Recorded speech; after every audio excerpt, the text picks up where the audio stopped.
Hello, everyone. I'm Lori Beeman, and I'm sort of hosting today this Meet the Authors session. Carell and Nathan are also co-hosting with me, so it's very much a team effort for the Non-Religion in a Complex Future project. I'm delighted to see everyone here today. Before we go any further, I'd like to offer a land acknowledgement. The Non-Religion in a Complex Future project is based at the University of Ottawa in Ottawa, Canada. Please join us as we pay respect to the Algonquin people, who are the traditional guardians of this land. We acknowledge their long-standing relationship with this territory, which remains unceded. We acknowledge the traditional knowledge keepers, both young and old, and we honor their courageous leaders, past, present, and future. It's a wonderful opportunity today to have a chance to discuss with Sarah Kathleen Johnson her new book. I've known about this book for quite a long time now, and I'm being very excited about its release. I'm enjoying reading it, and I'm especially grateful to Sarah for her multidisciplinary approach to her work. So I'm looking forward to hearing more about that, but I'll just quickly introduce her. She's assistant professor of liturgy and pastoral theology at St. Paul University in Ottawa, Canada. And her research is very much at the intersection of sociology, of religion, and liturgical studies. And she also, I would say, is expert in qualitative methods that value, as she says, everyday religious experience. And I would say maybe everyday non-religious experience too, given the book that you've just published. She has a number of publications, articles, a co-edited volume, Worship and Power, Liturgical Authority in Free Church Traditions, and then, of course, the book that we're here today to talk about, Occasional Religious Practice, Valuing a Very Ordinary Religious Experience, published by Oxford University Press. And I will also add that the topic or the subject of this book is of special interest, I think, to the non-religion project, if I can say the project has interests.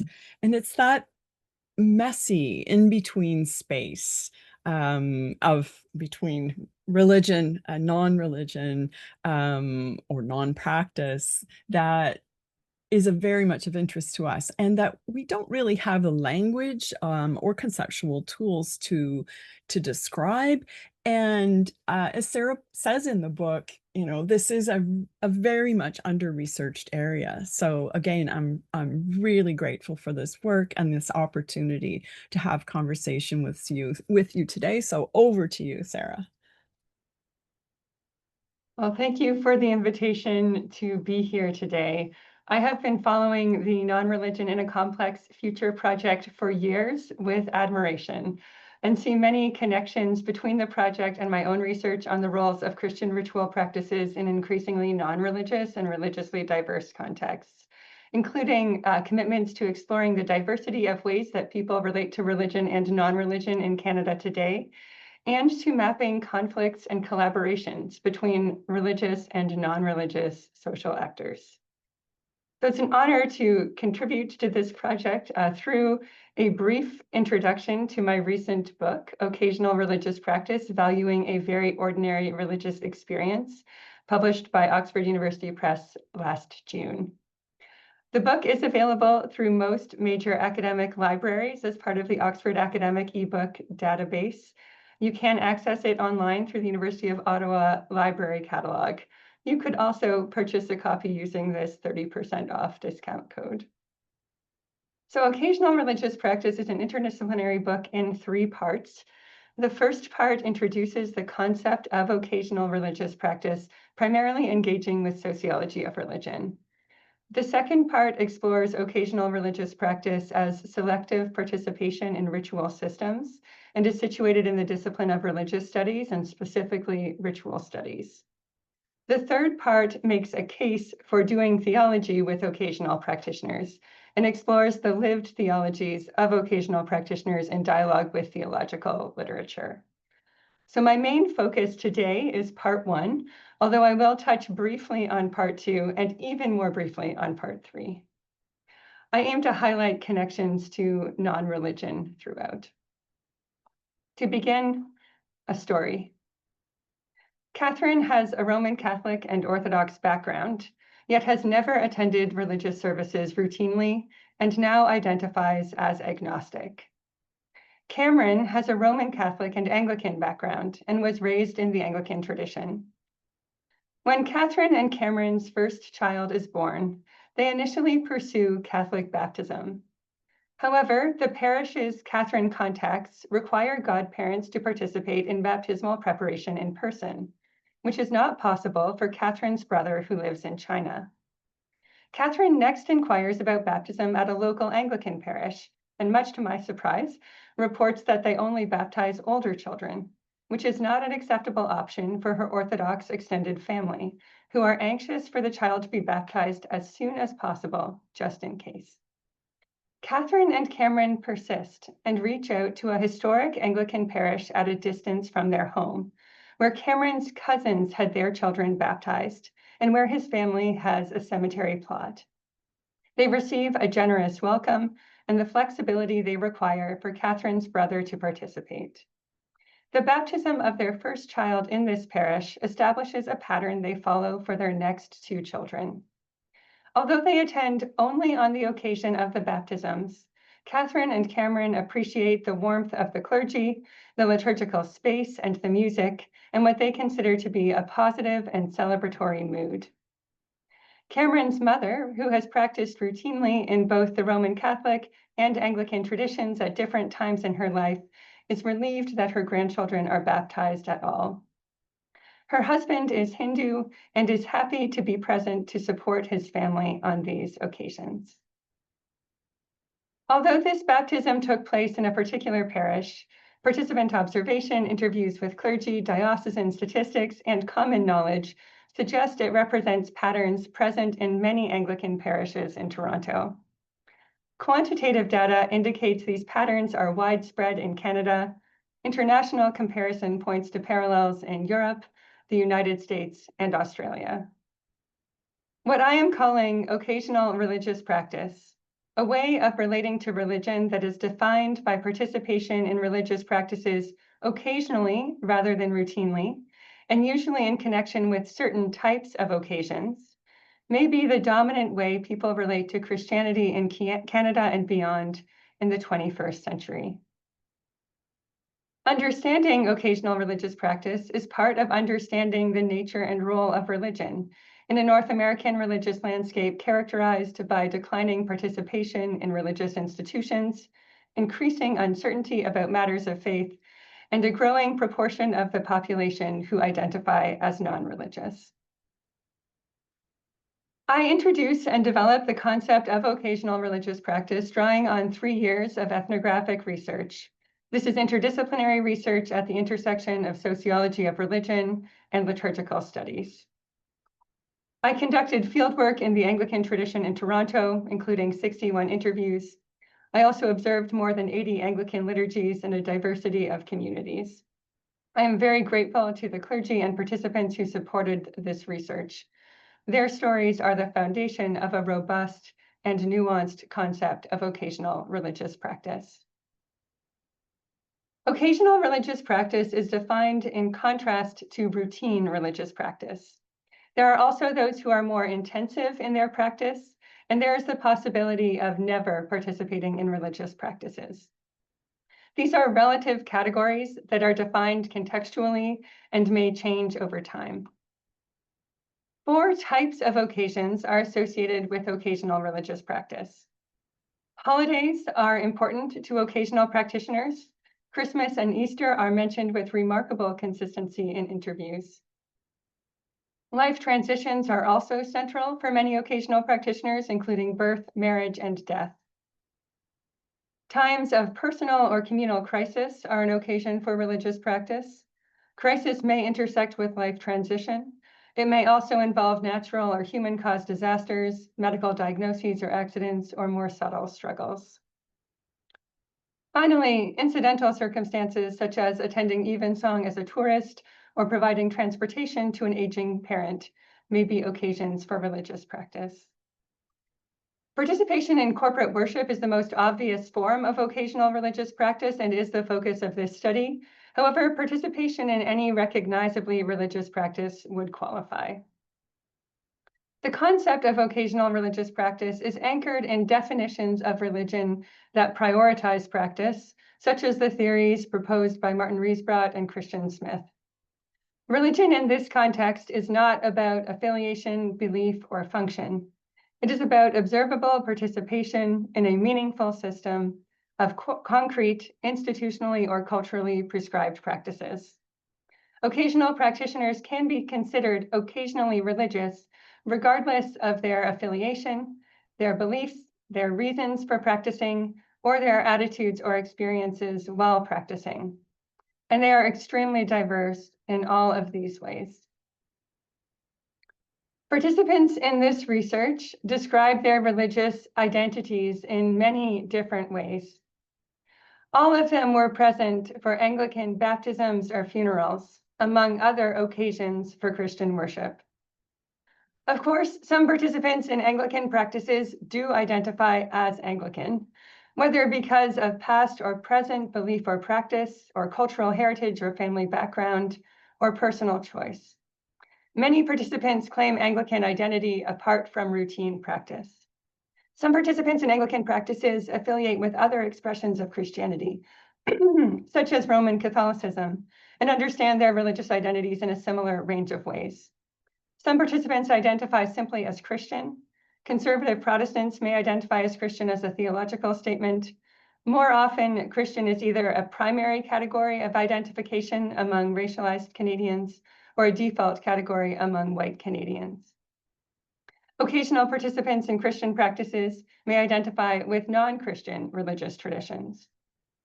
Notably, for this webinar, occasional practitioners may claim a range of non-religious identities. They may identify as spiritual, to indicate a sense of spiritual connection in their lives, or to point to participation in alternative spiritual practices, or simply to suggest that they are non-religious but not anti-religious. Some occasional practitioners identify as atheist or agnostic or are indifferent to religion. Attention to occasional religious practice reveals that this is the eclectic mixture of participants in Christian worship in the Anglican tradition in Toronto. With this tremendous diversity present in the room, it is unsurprising that there are diverse motivations for occasional participation. I develop a taxonomy of types of occasional practitioners. These types are associated with situational roles and motivations, not stable identity categories. Occasional practitioners include initiators who bring about the practice. For example, a daughter who plans her mother's funeral, or a grandfather who decides his family is going to church together on Christmas Eve. Initiators may be motivated by cultural heritage, a strong sense of Italian Catholic identity, for instance. They may be motivated by a specific relational connection to a friend, a family member, or even a clergy person. Some may be motivated by a desire for spiritual connection, space for reflection, or to express gratitude. Initiators may also be invisibly routine, meaning they practice privately but not publicly, and therefore appear occasional. An example of this would be praying with children before bed. Very few of the occasional practitioners I interviewed were invisibly routine. In addition, there are those who are involuntarily occasional, meaning they desire to practice routinely, but barriers beyond their control prevent them from doing so, such as depending on others for transportation. Occasional practice is not always a choice. In contrast to initiators, some occasional practitioners are supporters. Advocates encourage occasional practice without being in a position to initiate it. For example, a grandparent who advocates for the baptism of a grandchild. Inner circle supporters may have central roles, such as making faith commitments alongside their partner on behalf of their child, or offering a eulogy, despite having little personal investment in the practice. Outer circle supporters tend not to have leadership responsibilities, like a coworker or a second cousin who attends a funeral. Catalysts include the infant being baptized and the deceased. They bring about the practice, but can neither directly initiate nor support it. Occasional practice is shaped by complex motivations and circumstances. These motivations are personal and social, spiritual and cultural, although these dimensions of human experience are often difficult to differentiate. Each type of vocational practice is substantial. None of these types of vocational religious practice can be easily dismissed. These practices are meaningful and purposeful for participants. It is inaccurate and unhelpful to assume that legitimate religious practice consists primarily of individual cognitive assent and routine or intensive participation. Occasional practice in its diversity is a significant and very ordinary way of relating to religion. Occasional religious practice is not a new phenomenon. However, it is widespread in contemporary contexts. What I am calling occasional religious practice is a common thread that runs through literature on religious change in Canada, the United Kingdom, Europe, the United States, and Australia. For example, Reginald Bibby, based on 2015 national survey data, claims 44% of Canadians are, quote, low religious, those in the religious middle who neither embrace nor reject religion. Bibby describes this population primarily in terms of occasional ritual participation. The so-called low religious are the dominant group in every region, age, and gender category in Canada. Each of these analyses of the contemporary religious landscape points to a complex religious middle ground. While there are certainly those at the extremes of religion and non-religion, it seems likely that many more Canadians exist somewhere in between. Occasional practice is an important characteristic of this middle ground, although occasional practitioners can also be found at the edges. In this literature, occasional religious practice is usually grouped with other measures and markers of religion, such as affiliation and belief, to create broader categories. My introduction and development of the concept of occasional religious practice as a way of relating to religion in its own right contributes to this conversation in several ways. First, it highlights the widespread nature of this pattern. Second, a focus on occasional practice apart from other dimensions of religion reveals the internal diversity of occasional practitioners. Not all occasional practitioners are nominally religious or vicariously religious or non-religious, but it's likely that some relate to religion in each of these ways. Third, occasional religious practice aspires to be value-neutral terminology. It aims to avoid presenting occasional religious practice as somehow irregular, low, fuzzy, fringe, or marginal. It aims to avoid language that is critical of vocational practitioners, that may be interpreted as dismissing this way of relating to religion as nominal, cultural, or soft. This theory aspires to honor occasional religious practice as a legitimate and substantial way of being religious. It aims to acknowledge and engage occasional religious practice as a phenomenon in itself, on its own terms. Fourth, taking occasional religious practice seriously in this way raises theoretical and empirical questions about occasional practitioners. While there's ample literature that gestures toward occasional practice, there's very little that delves into this way of relating to religion. For example, survey questions systematically exclude occasional practice from measures of religious practice. And fifth, attention to occasional religious practice invites analysis of religious practices themselves. And this brings me to the second part of the book, where I explore occasional religious practice as selective participation in ritual systems, engaging the work of Catherine Bell and Kimberly Belcher. The concept of ritual systems is intuitive. Ritual practices relate to other ritual practices and systems. Relationships within and between systems interpret and reinterpret ritual practices, informing the meanings and functions of rituals for participants. Participants do not rely on theoretical explanations of a practice that they have been taught to interpret the practice. Instead, they rely on experiences of connection to other related ritual practices. These experiences of connection include repetition, opposition, and centrality. They include experiences of ritual systems nesting in one another and overlapping with each other. Participants positioned differently within ritual systems may understand the same ritual system in different and potentially conflicting, yet equally valid ways. Participation in ritual systems is always selective. However, some practitioners are more selective than others.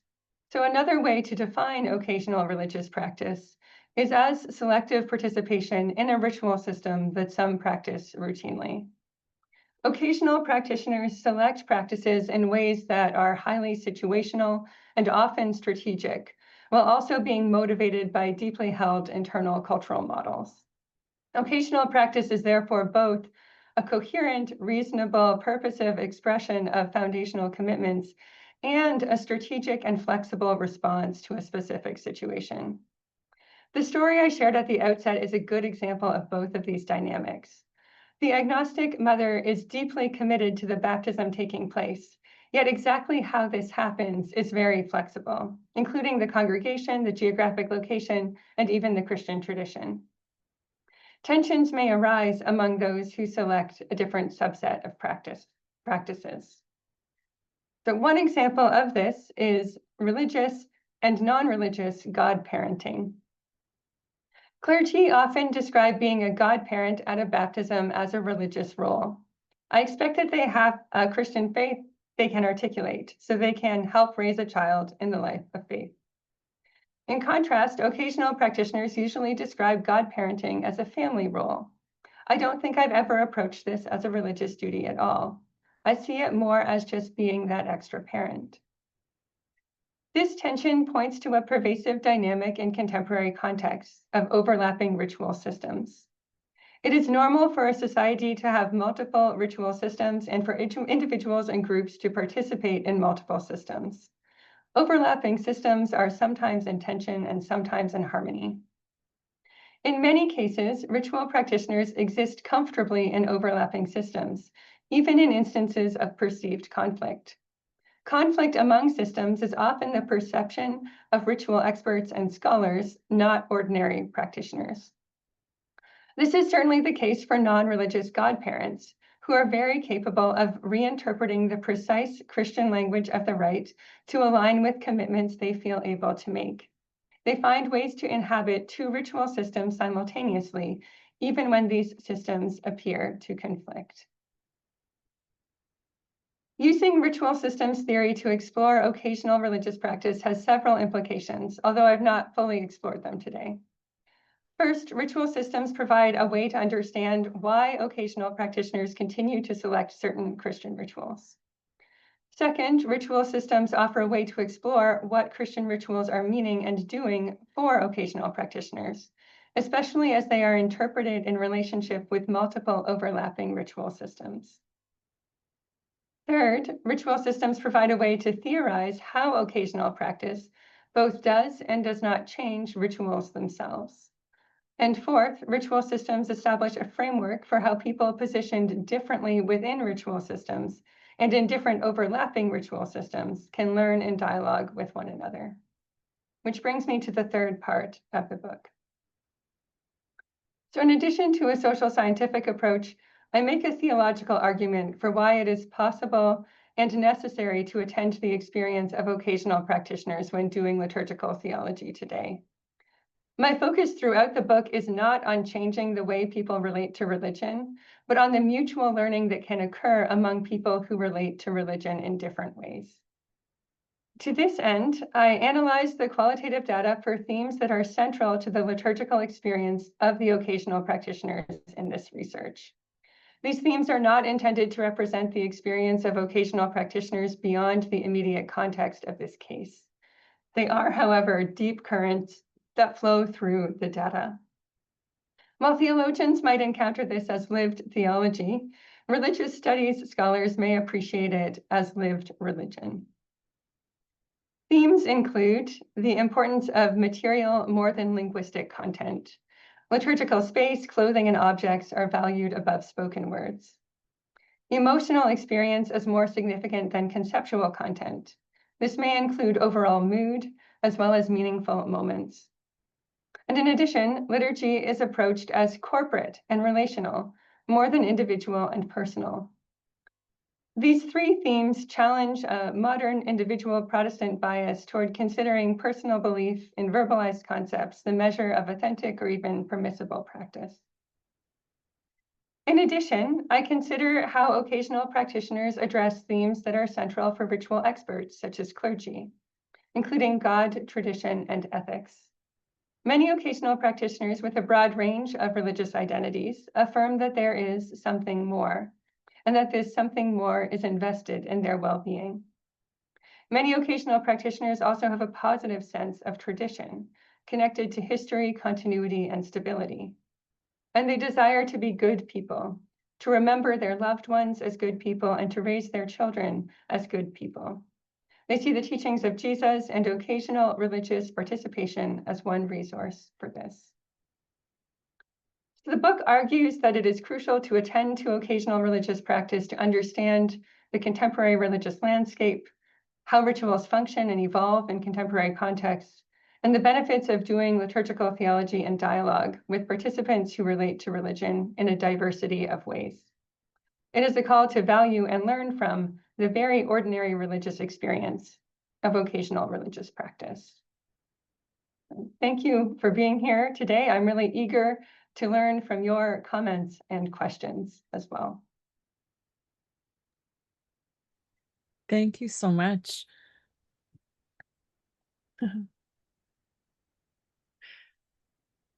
All right. We have great enthusiasm.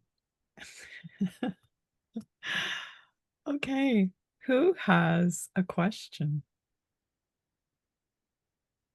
Chris, please.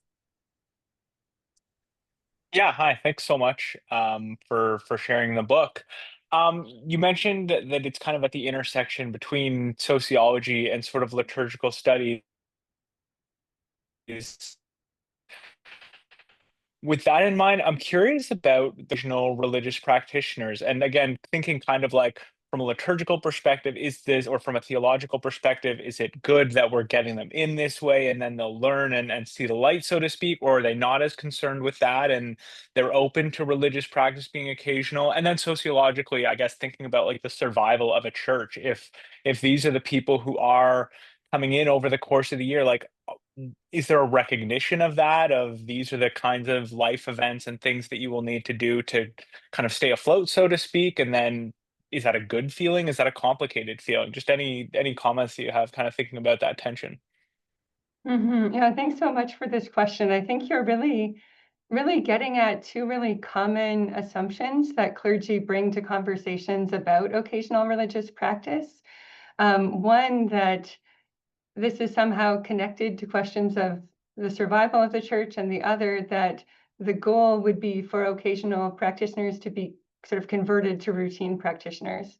And one of the main things I'm really trying to challenge in this book are those two assumptions, to really present a different way of engaging with occasional religious practice that sees this as a way of relating to religion that is certainly widespread today, that's present across time, and that provides this really excellent opportunity to learn from one another as people who relate to religion in different ways, including those who are routine or intensive practitioners, such as clergy, learning from occasional practitioners who have a really distinct vantage point on these practices, and also occasional practitioners learning through encounter with those who are routine or intensive. So this is an opportunity for dialogue and sort of growth and awareness of different ways of relating to religion, of the religious practices themselves, rather than something that's oriented toward changing how people relate to religion. But one of the challenges of many clergy bringing those kinds of assumptions is that it can relate in very difficult interactions on these occasions. So I think from a practical perspective, one of my hopes would be to create more positive experiences on the occasions when people who relate to religion in different ways are coming together, such as holidays or life transitions, times of crisis.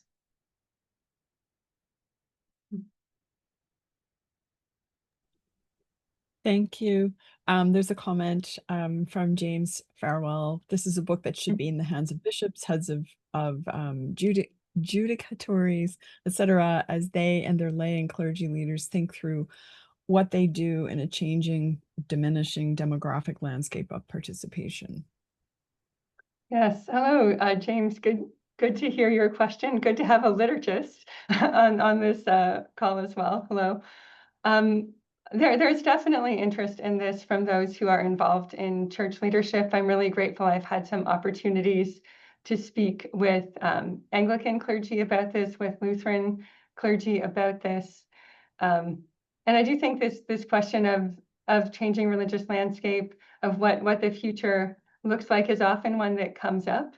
Something that surprised me a little bit about occasional religious practice in the Anglican tradition in Toronto is that while participation isn't necessarily tied to all of the other things that sustain institutions. So for example, some occasional practitioners may actually be major donors to their parish, that there isn't necessarily a tie there. So when it comes to kind of institutional questions, some of the questions that are sometimes on the minds of these kinds of leaders, sometimes it's that question about institutional stability. And I'm not sure those are exactly the same things here, but I think sort of thinking about how leaders are equipped to navigate occasional practice is really an important piece of this. Thank you. I'll mention too that this book is very much an academic book. It's the kind of book primarily intended to be purchased by academic libraries, maybe someone with a big grant. But that I am in the process of writing a more practitioner-facing book about occasional religious practice that is really thinking about equipping those who are in leadership in congregations for negotiating these occasions when occasional practice is common and widespread. Thank you, Sarah. That sounds great. I'd love it if you finished that in a day and a half or so. Because a lot of people can use it. That's great.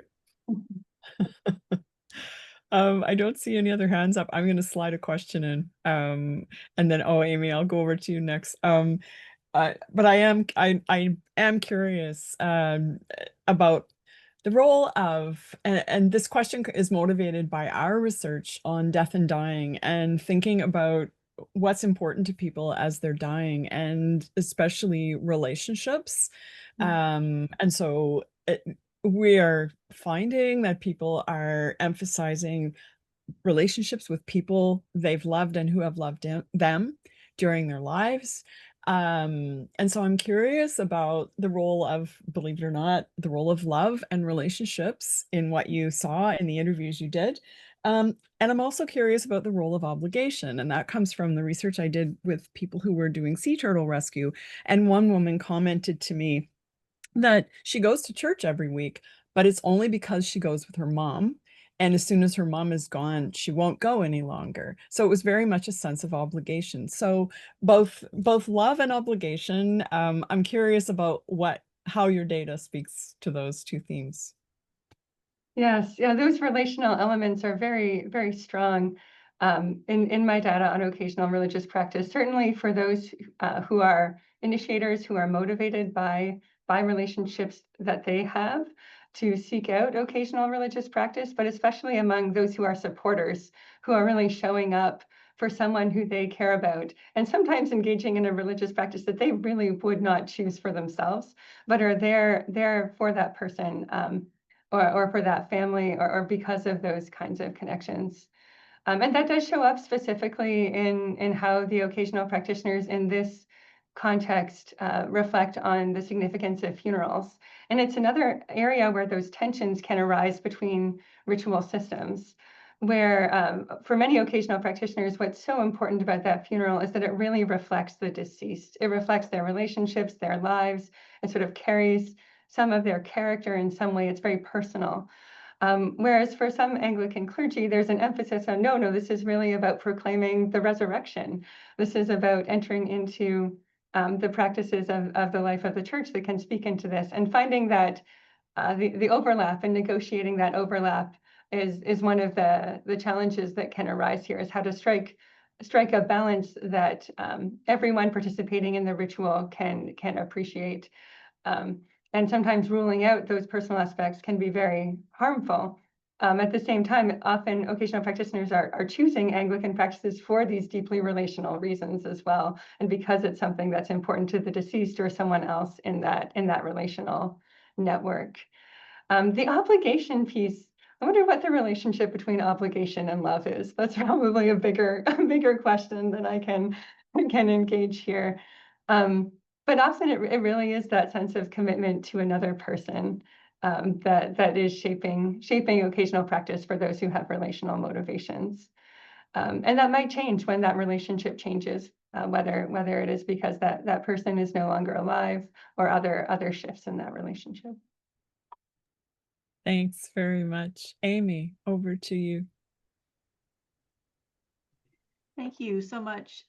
Sarah, this has been so interesting, and I'm so grateful to the work that you're doing to make this experience visible without the intention of converting it into something different or more or whatever. So yeah, thank you. I'm curious, and perhaps this is outside of the scope of your book, but I'm interested in that sort of lived religion experience and occasional folks having their religious practice visible within organized religion, but I'm curious about what other ways spirituality and connection with God, source, however people define it, but I'm curious, and again, maybe beyond the scope, but in that lived religion way, curious about how these folks who fit into this category may have other invisible religious and spiritual practices that aren't captured perhaps in the book or haven't been looked at more broadly in society. So yeah, thank you again. Yes, yeah, thank you. And a good question here. There are what I am really focused on here is points of connection with sort of established institutionally or culturally prescribed practices. So certainly there would be practices within that spectrum in the Anglican tradition, like praying at home or having some sort of personal devotional practice at home that could be part of that.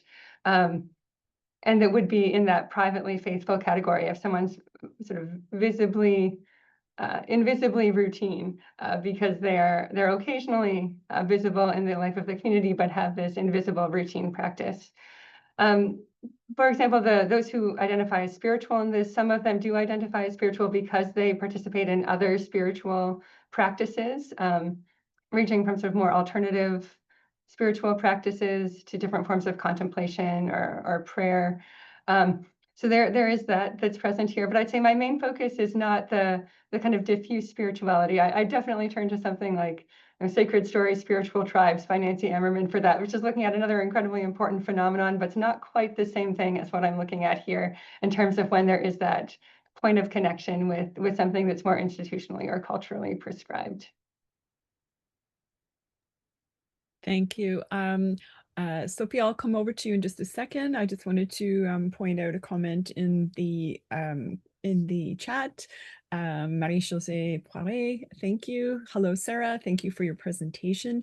From the perspective of a liturgist and a Catholic liturgist at that, your book seems to represent something that has been overlooked in the construction of theologies of liturgy. Integrating this oversight would mean, in my opinion, rethinking the entire structure of these theologies. Yes, Marie-Josée, good to see you here. Yes, I do agree. I think this is a pretty serious challenge to liturgical theology. Something I write about a lot more in part 3 of the book is how liturgical theology often assumes that participants are formally affiliated and fully believing and actively practicing and morally compliant, emotionally engaged in the tradition that they're practicing. And when we look at what's actually happening, we know that that's not the case. Certainly not the case for Anglicans in Toronto today. I think we can question whether it has been the case in other times and places, and it does really question some of those foundational assumptions that are operating behind the scenes in a lot of liturgical theology.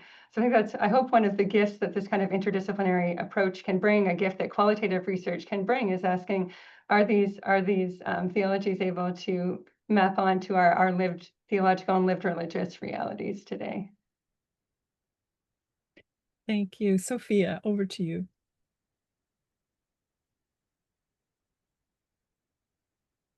Yeah. Hello, can you hear me? Yes.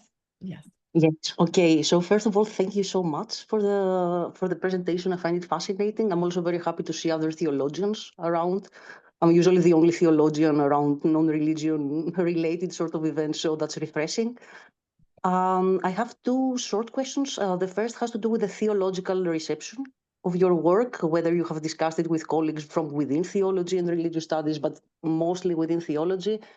Because what I find personally is that there is quite some negativity when it comes to the topic of non-religion, but like with the occasional religious practice sort of idea, concept, label, I think that it might be different. So I think that I will use it a lot, and thank you very much for the ammunition when it comes to defending myself in my own field of studies. And secondly, I was wondering actually about the contextual aspect of your research, because you did qualitative research in Canada, as far as I understand. And you got these results, which are very interesting, but putting it in the context where I come from, which is originally I'm from Greece, I don't know if it would be the same.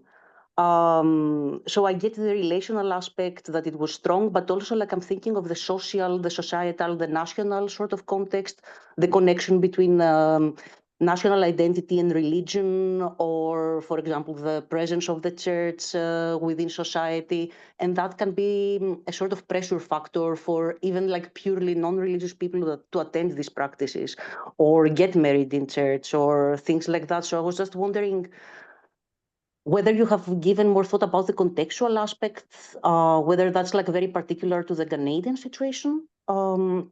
And then also like that it has to do maybe with the religious context, because as far as I understood, it's like very Anglican sort of oriented theology, what you're doing, but I cannot even imagine this being said or done in an Orthodox theology context or in one of the more hardcore Catholicism sort of context. So yeah, more of a remark on the contextual aspect of things. So I just wanted to hear your view on this. Thank you so much. Oh, thank you. Yeah, I'll pick up on both of those pieces. I think both really important themes to raise. On the contextual piece, this is an ethnographic study. It's really based in one in-depth case. I'm not claiming these patterns are present everywhere, but I would love, the dream would be for scholars in other contexts to take this concept and test it and see what is similar, what is different, how does occasional religious practice look in a context that has a state religion, unlike English-speaking Canada, does not have a history of having an established religious tradition. The Anglican tradition was not an established church in English Canada. So what does this look like? How is this different in a setting where that has been the case, where there is a strong tie to national identity?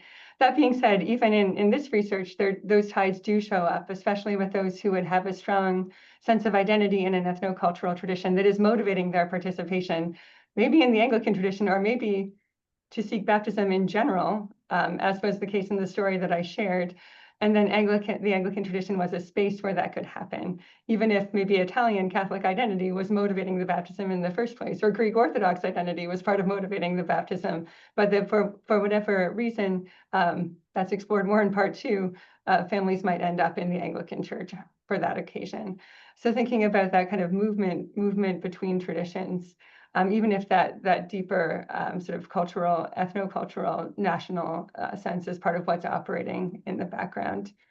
Theological reception, I share this research with theologians as well, with liturgists, with church practitioners. Often there's a sense of, finally, we're naming something that is happening. We all know this is happening, and now we do have a way to talk about it. But it does also, there can be resistance to it as well, because it's a different way of talking about it, and it doesn't fit in with the idea of, especially in a tradition that would have sort of a sense of obligation for weekly participation. It challenges that that approach.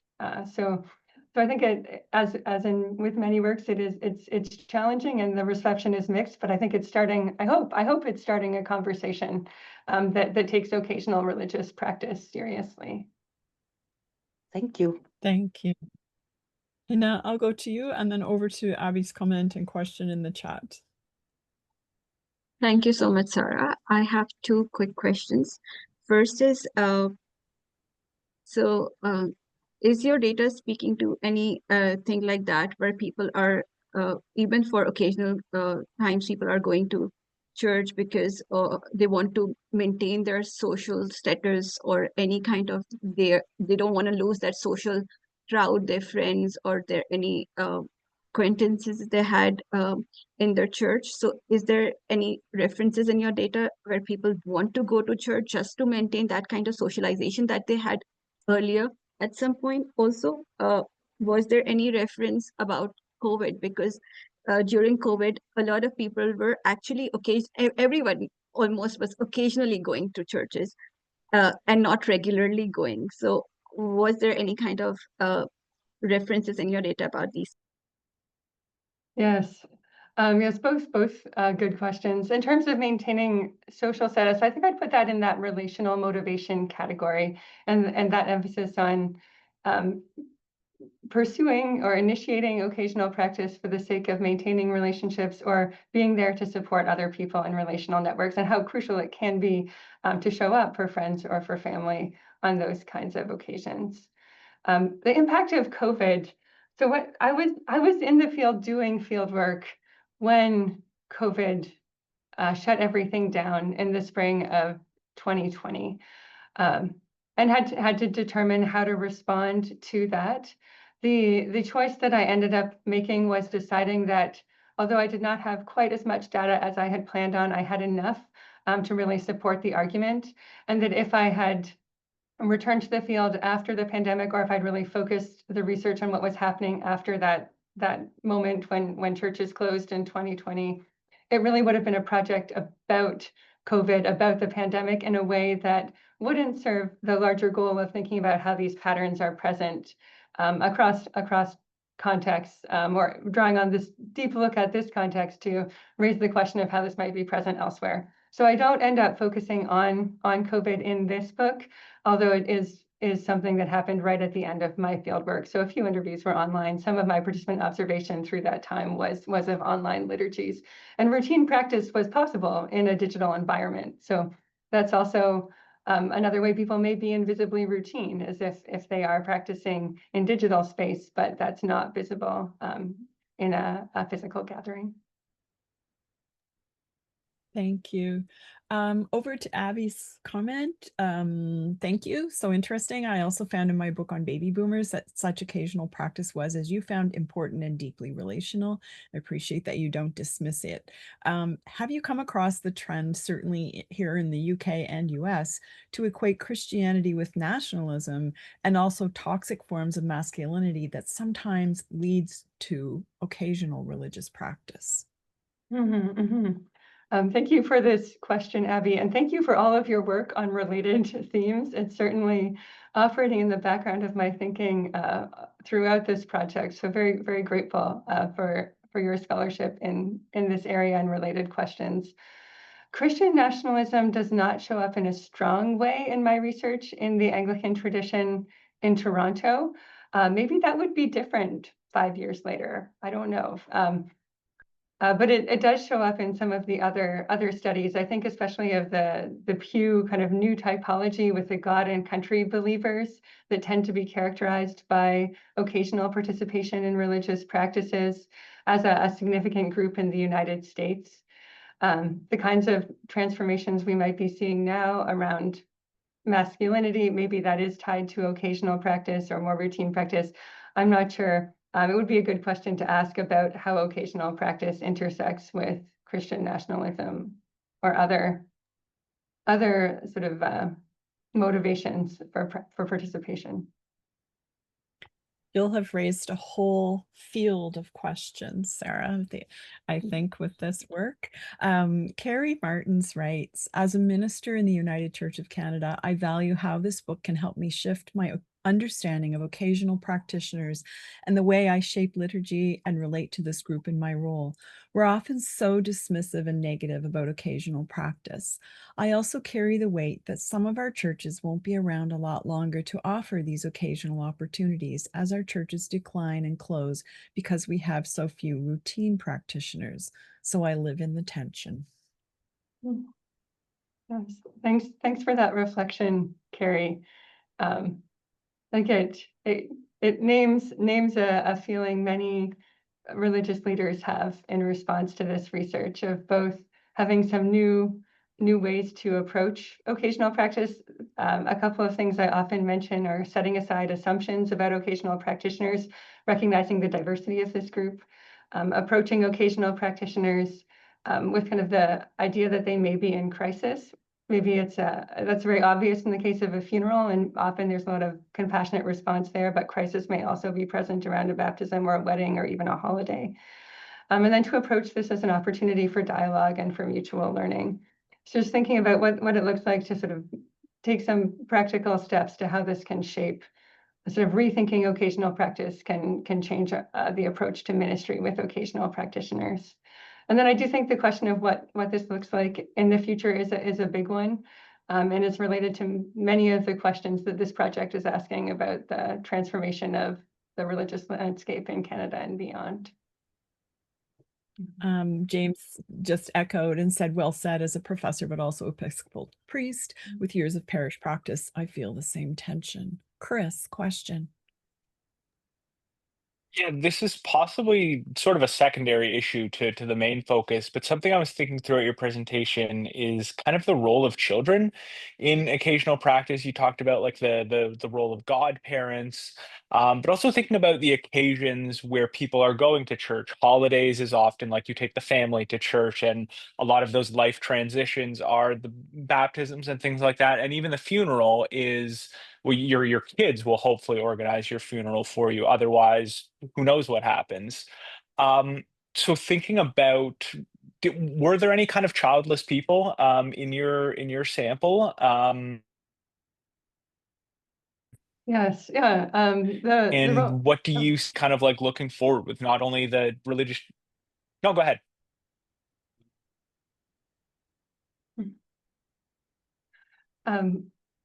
Yes, thanks for raising the question of children. I think we might have a bit of a Zoom delay here. Just in terms of how I accessed participants, I was based in 3 congregations and spoke with anyone who the clergy would introduce me to who had been involved in a baptism or a funeral either that year or in the previous few years. So baptisms and funerals are my access point to occasional practitioners, which means most of them have some sort of familial relationship. It's just sort of a structural feature of the data. At the same time, I snowballed from those initial contacts to other people in their networks, and those people may or may not be biologically related to the first person who I spoke to, and may or may not have children, often relate to the practice in quite different ways because they're not an initiator or an inner circle supporter. They might be an outer circle supporter. They just have a variety of different connections there. So they may or may not have children as a result of that too. But I do think these family dynamics are an important theme here. It'd be really great to have someone who specializes in sociology of family and gender do some work with this question too. I think there's a lot that could be explored there. And then the other thing that shows up with questions about children is the way that generational religious change is just very visible in a qualitative way in this study, seeing those relationships between older adults who were maybe had routine practice as part of their childhood experience, and then their often kind of boomer children or sort of that sort of middle sandwich generation who maybe don't have routine practice experience as children, but have occasional practice experience as children, and then a younger generation of millennial parents or who maybe have less religious experience in their childhood too. So that does show up in terms of the importance of childhood experience in terms of shaping these expectations, and then the ways that those patterns of intergenerational religious transmission that we see in the quantitative data really show up in the qualitative data in this research as well. Thanks so much for that. Sarah, what I really appreciate about what you're doing is the care you're bringing to terminology. I work in a world where I see very much a kind of pull, I call it the will to religion and the will to non-religion, where, aha, there's a sign of life. They're in church once in a while, they must be religious. And the non-religious people who go, that's not really religion. Showing up at church as a CNE Christian is not really religion. So I appreciate the delicate way that you are treading through this, and your introduction of language that is so careful to honor the perspectives of the people you've interviewed, but also to take into account the realities of church communities in particular, which is in a difficult spot for many at the moment. So thank you for that. And I want to end with just asking you the question about dialogue, because you introduce this work as being about creating dialogue, and you've used that a couple of times. And I just want to observe, when I'm looking at the room, so to speak, the absolutely wonderful array of people we have who are situating themselves in theology, in liturgy, in history, in sociology, in anthropology. And so we have a wonderful disciplinary array. And I also think we probably have a wonderful array of what it is you're studying, which is occasional, non-occasional, non-religious, and all of the permutations and connotations of that. So I wondered if you could just end by speaking a little bit about dialogue. Yes, thank you, Lori. This gathering is a good example of that, a good example of the kind of interdisciplinary dialogue that I aspire to in this book and aspire to cultivate through this book, as well as the diverse ways that people relate to religion through religious practices, and trying to cultivate ways to talk about those experiences of those practices, the motivations associated with them, and to learn from one another through those shared experiences of people entering into a common practice, but from very different perspectives and in very different ways. So I really see occasional religious practice as a starting point and a context for that dialogue among very diverse communities, and increasingly diverse communities in increasingly non-religious and religiously diverse contexts like Canada. Thanks so much for this, and thanks to everyone for coming today. We'll thank Sarah first, and then I'll turn it back to Nathan, who will talk about the upcoming events. So thank you again for this has been wonderful. I'm waiting for the hands and love on the screen.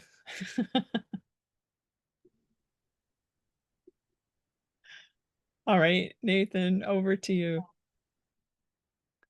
Yes, I just wanted to mention our next event happening next month in October. It's part of our series we have called Non-Religion, Past and Present, Interdisciplinary Conversations. We bring together historians and social scientists who study non-religion. And the theme is for this one is about science and non-religion, and kind of thinking about how we relate to the natural world. And this one features Rennie Thomas, Stephen Weldon, Bernard Lightman, and Lauren Strumos, who's here in the audience. So that's on October 29th at 1 p.m. And I included a link to register for that one. I also included a link for our mailing list too. So if some people here haven't been to events before, if you want to sign up to our mailing list to get info about future events with the NCF, updates on research and so on, please sign up. We promise that we're not going to spam you with emails and so on. So yeah, so hope to see you all at this next event. Thanks, everyone. Thanks again, Sarah. Thank you all.